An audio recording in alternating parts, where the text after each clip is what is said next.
from the Hashemite Kingdom of Jordan, Hisham Kaduni. Hisham, how old are you? 17 years old. I thought your birthday wasn't until February. Yeah, that's right. You mean you're 16 now, but you're going to be 17. Yeah. Don't stretch a point like that.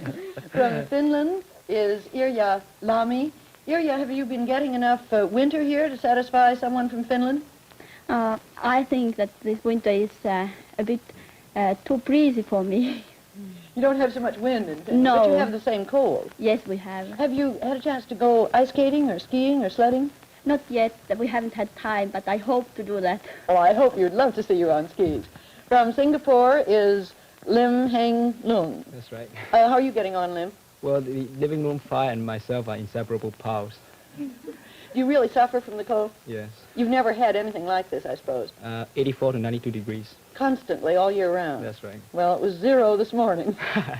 This is Norma Bloom from Brazil. Norma, how many languages do you speak? 6. 6. Yes. Did you learn them in school? Part of them in school and part at home. How early did you learn more than one language? When I was a baby. What'd you start out with? German, English, and Portuguese. And now you've acquired... French, Spanish, and Yiddish. I'm sure the language teachers in our high school classes have been using you to good advantage, haven't they? Now, another forum delegate whose English isn't quite up to participation in a quick give-and-take discussion, but I asked her to come tonight to give you just a brief insight into the way girls are brought up in her country, because it's so very different from the way girls are brought up in the United States. This is Yumiko Mori from Japan. Yumiko, how are things going since you've been here? As soon as I reached here, I felt that I can love American people because they never suspect others, and they're so kind. And I want to say the one reason why they're so good. Yes, American parents have not many children, and but in Japanese sometimes many farmers have so many children. Yes, about 10 or 10 or 9 children, and so they cannot take care of them well. And but I'm very sorry I can speak English in spite of loving Americans. But Yumiko, you're speaking beautifully. No. You don't realize how much progress you've made in just the short time you've been here. Do you think that English is especially difficult for a Japanese to learn? Yeah, and yes, I don't even know saying yes or no. And in Japanese, if someone asks me, don't you know it? I say, yes, I don't know it. So here, when you want to say no, you find yourself saying yes and vice versa. And what do you think about the question we're discussing on this program, Are Teenagers Misunderstood? Oh, yeah, it's very strange to many Japanese. And yes, in old days, we had 3 girls' obedience, 3 kinds of obedience for girls. And in childhood, girls obey their parents. And in marriage, girls obey their husband. And when they are old, they obey their sons. And the Japanese people teach their children to listen and to consider well what another people say. And so I think it's out of the question to speak when another people saying something. And what about American family life as you've seen it here? I think American children do not respect their parents, I think. And I think I felt some kind of gulf. A gulf? Gulf, wall. Yes. Between the American parents and American children. Well, that gives us a good point to start this discussion on. Why don't you go over there and sit down there, and I'll sit down here, and we'll throw the subject to the panel. What do you think of Yumiko's point that there's a gulf between American children and their parents because there's no respect between them? How do you react to that, Lim? Well, when Mariko said that a Japanese girl should obey her husband, I could go along with that. But when she said that there's a gulf between the American children and their parents, I have to contradict, I'm afraid.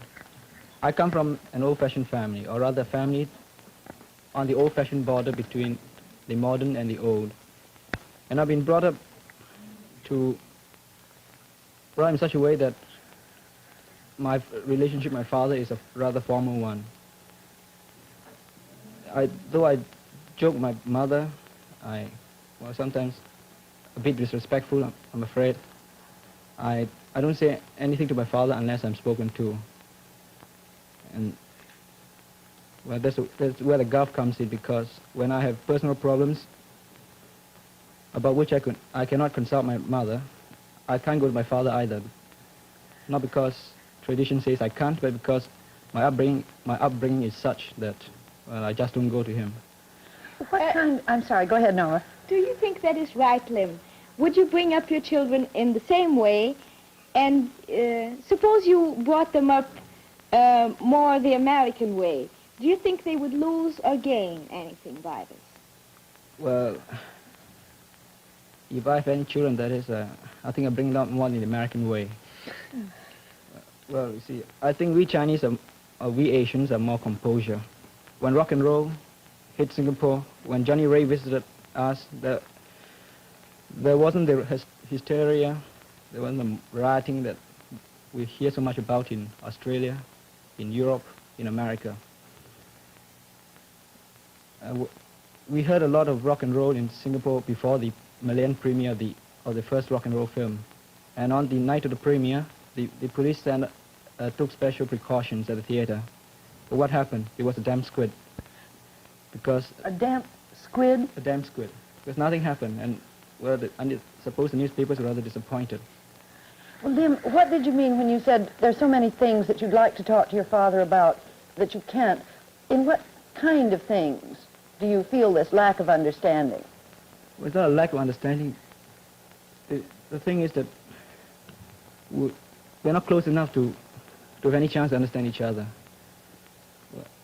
When a few years, 3 years ago, I wanted to be a pilot, and five of us, 4 schoolmates and myself, decided we would join the Malayan Air Training Corps. They got in all right, but I couldn't until 6 months later because of my mother's opposition. She thought it was too dangerous. It took me 6 months to convince her that it's not dangerous. And in the 6 months, I didn't have any support from anybody. I couldn't go to my father. I didn't know what his views were on that. And I had to sort of do it alone. And during that period, I felt as miserable as any boy could feel. I thought I was misunderstood. But now that I think back on it, I think that my mother had a point too, because I'm her only son, and, well, suppose I was rather precious to her.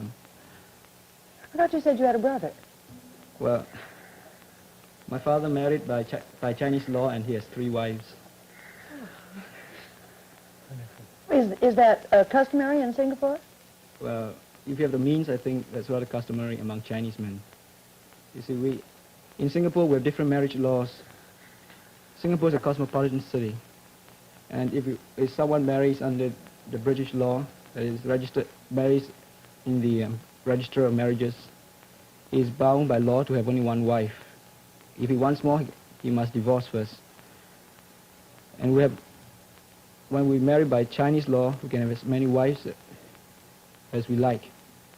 And the Muslims can marry by the Islamic law, and by the Quran, he can have as many wives as he wants, so long as he treats them equally. But I can explain here. The current order on Quran religious, or the Islamic religious, a man can't have as much wives as he want. There are 4 wives limited for him, and he can't take these 4 wives unless he is in critical positions. You mean unless he can treat them all equally? Not exactly. Well, how about you? Are you going to have 4 wives, Hisham? No. How many? 2. It's too early to think about it, I think. How about you, Lim? How many wives are you going to have? I think 1 is more trouble. Here's a man of intelligence. Thank you. I'm glad you think so. Norma asked you, excuse me, you didn't get an answer to one question that interested me very much. when you asked if Lim raises his children not according to the old Chinese way, but the American way, Yes, what will they lose? Well, I suppose they lose most of the composure that is so characteristic of the Chinese, their philosophical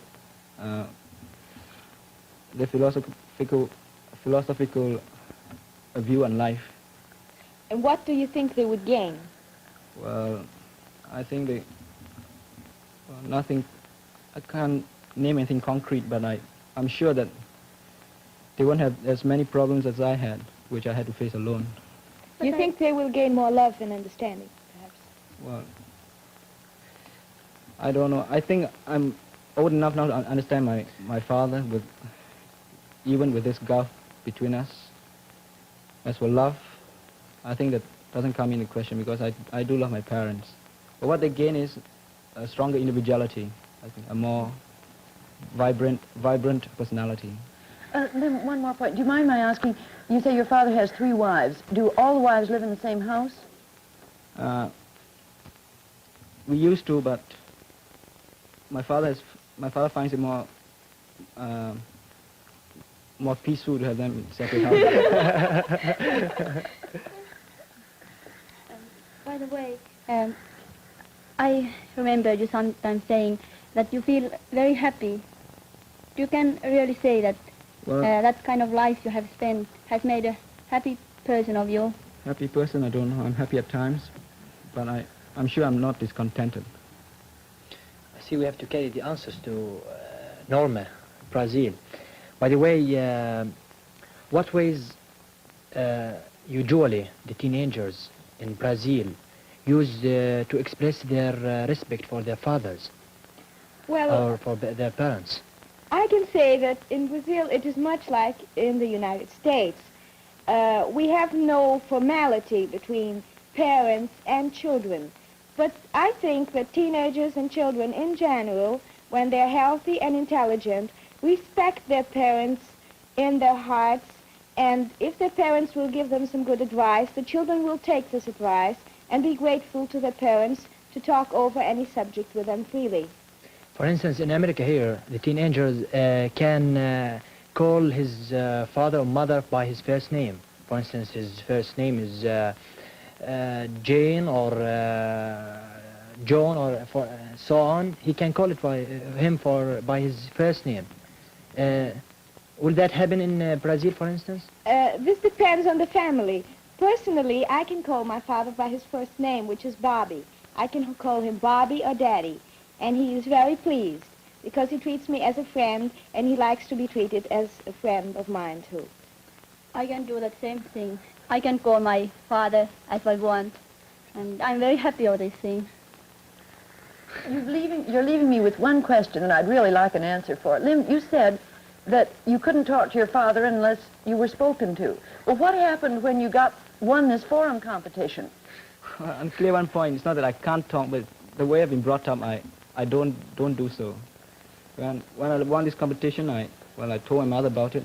She was very happy, and I suppose she must have told my father because he was happy about it too, though not to me personally. He told all his friends, and he told my sisters about it.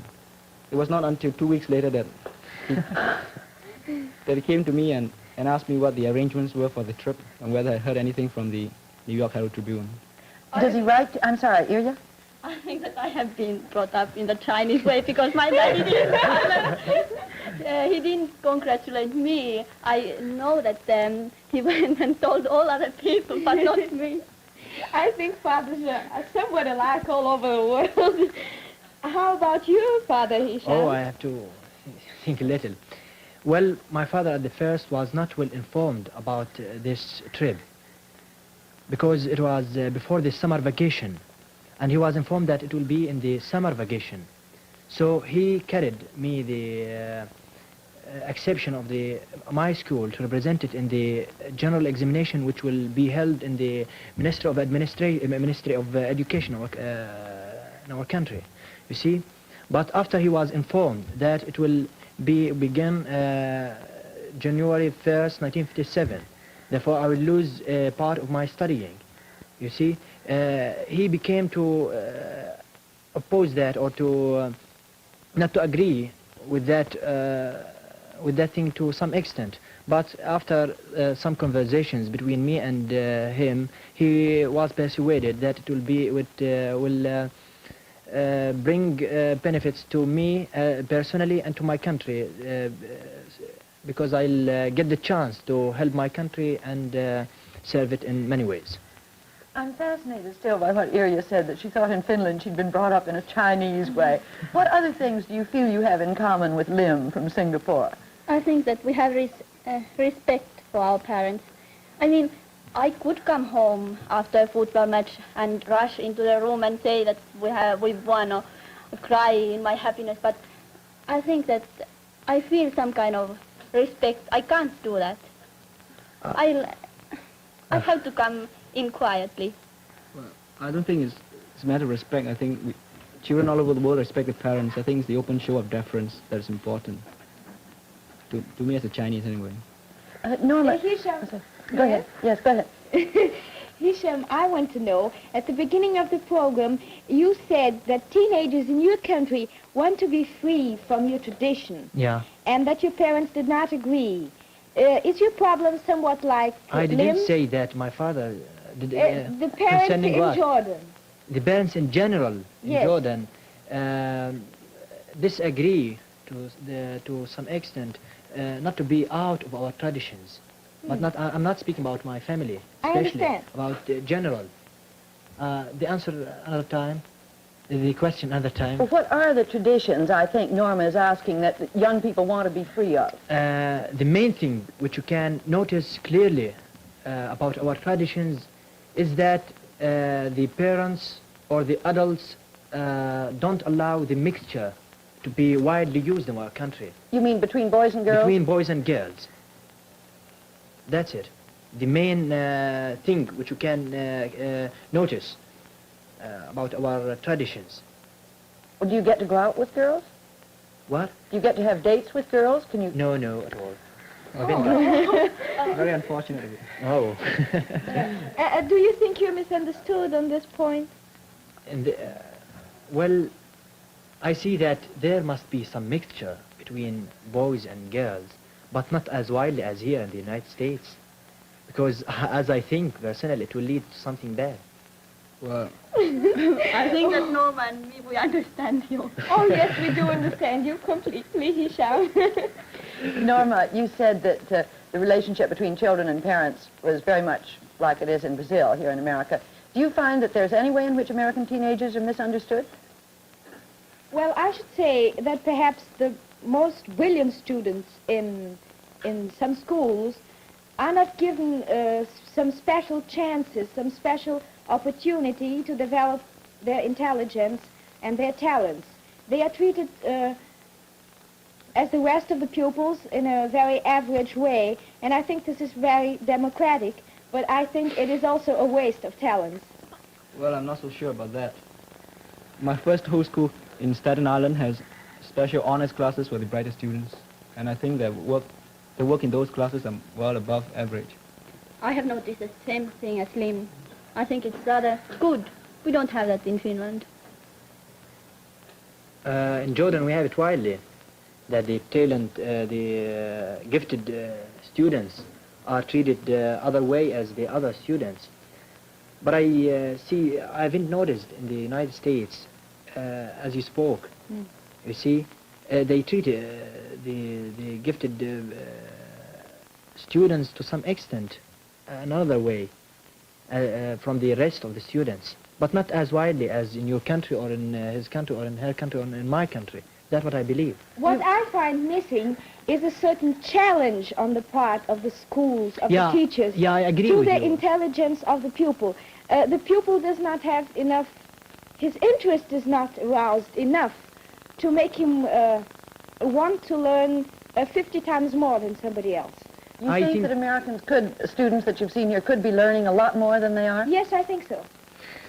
What happens when you say that? Pardon? What happens when you say that to young people your age? Well, they're rather astonished. What were you going to say, Hisham? I'm But sorry, I thought I going to- interrupted you. Yeah, to answer or to complete my conversation with Norma, that it may be there's some challenge between boys here in the United States, but in comparison with your country, for instance, it may not be clearly seen. Yes. That's the point. But I think that there's some challenge between boys here. Do you think that teenagers here are needed enough, feel needed enough? Well, I see that my 14 days in America are not sufficient or not enough to make a clear idea about that. But I think that to some extent that's true. What do you think, Ilya? I think that here, when you are so many people, they are rushing and rushing, and oh, I can't understand that. But I think, for instance, my country, we are so small nation, and we have so small youth that we really feel that everybody needs us, and we are very happy of this need because it makes us more ambitious. We really want to work for our country, and we really want to do our best. How about you, Lynn? Well, personally, I think that the American children take things too much for granted. Speaking about the American students leads us to something else. What do you think? Who is more friendly? The delegates from the various countries which you met here, or the hosts, or you host in, for instance, in Harrington? Oh, they're all of them so friendly. I'd like to put that, I'm glad you raised it, Hisham. I'd like to put it in a slightly different way, though. I've noticed that you all are such good friends among yourselves. You have sort of a special relationship. Do you yourselves notice any difference in the way you feel between the way you feel about each other and the way you feel about Americans your age that you've been meeting? Well, I think that the forum group, inside the forum group, we have a closer feeling, a feeling that brings us more together with friendship, because we're all here with for same purpose, to make friends with everybody, and we are all together, live together, and everybody is interested in someone else's country and sees the country through the delegate. And this is not the same with American children, because while we're here, we see America, and we do not have to see America through one individual. We can see America through all individuals we meet. Mainly, you're all in the same boat, too, and misery loves company. I'll never forget how lonely all of you were when you got off those airplanes, and also how quickly you made friends with each other. Hisham, you and Irya have both stressed your feeling of, well, Irya especially, of patriotism, what she wants to do for her country. You have that same. What would you say in your country? Who are the people who are most highly regarded these days? Well, to speak about that matter, we have to consider that we are now in critical positions. We are up to 1 year ago, we were in name, although we are named an independent country, but we are exactly a British colony. You mean through Glub Pasha? Through Glub Pasha, you see. So the most respected persons were the nationalist person. When you and Irya talk about your strong patriotism and nationalism, I wonder about you, Lim. You don't have a country, do you? Well, not exactly that.